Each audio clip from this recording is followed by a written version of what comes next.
হজরত ইমাম হোসাইন রা এবং ইয়াজিদ বাহিনীর মধ্যে সংঘটিত কারবালার যুদ্ধ ইসলামের ইতিহাসের এক অত্যন্ত বেদনাদায়ক এবং তাৎপর্যপূর্ণ ঘটনা। এই যুদ্ধের মূল কারণ কেবল কোনো একটি বিষয়ে ছিল না, বরং এটি ছিল দীর্ঘদিনের রাজনৈতিক ও আদর্শিক সংঘাতের চূড়ান্ত রূপ।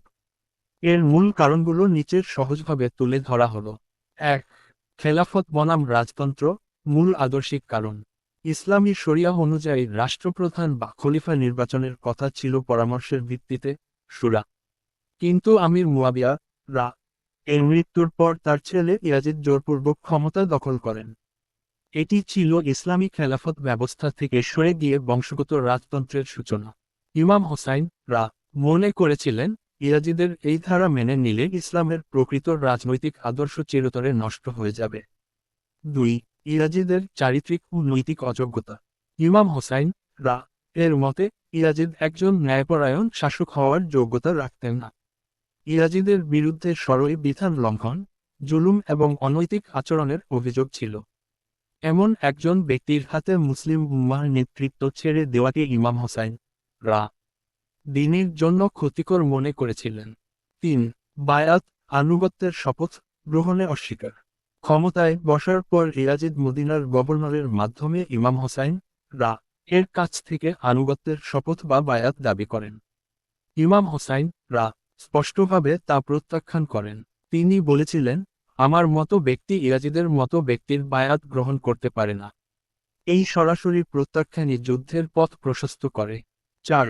কুফাবাসীদের আমন্ত্রণ ও রাজনৈতিক প্রেক্ষাপট।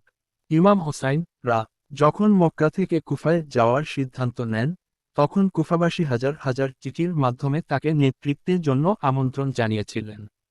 তারা ইয়াজিদের শাসনের অবসান চেয়েছিল।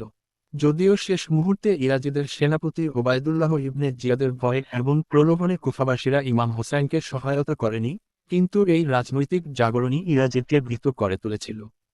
৫. ইয়াজিদ বাহিনীর নির্মমতা ও ক্ষমতার লোভ।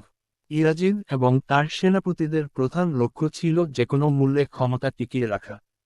তারা ইমাম হোসাইনকে কেবল দুটি বিকল্প দিয়েছিলেন, হয় ইয়াজিদের আনুগত্য স্বীকার করা, না হয় মৃত্যু। ইমাম হোসাইন রা বাতিলের কাছে মাথা নত না করে সত্য ও ন্যায়ের ওপর অটল থেকে শাহাদাত বরণ করাকেই শ্রেয় মনে করেছিলেন। সংক্ষেপে মূল কারণ, এই যুদ্ধ ছিল মূলত সত্য ও মিথ্যার এবং আদর্শ ও ক্ষমতার লড়াই। ইমাম হোসাইন রা চেয়েছিলেন ইসলামকে বিকৃত হওয়া থেকে রক্ষা করতে এবং খেলাফতের সঠিক পদ্ধতি ফিরিয়ে আনতে। অন্যদিকে ইয়াজিদ চেয়েছিল জোরপূর্বক ক্ষমতা এবং রাজতন্ত্র প্রতিষ্ঠা করতে। আপনি কি এই ঘটনার পরবর্তী প্রভাব বা কারবালার ময়দানের নির্দিষ্ট কোনো ঘটনা সম্পর্কে আরও জানতে চান?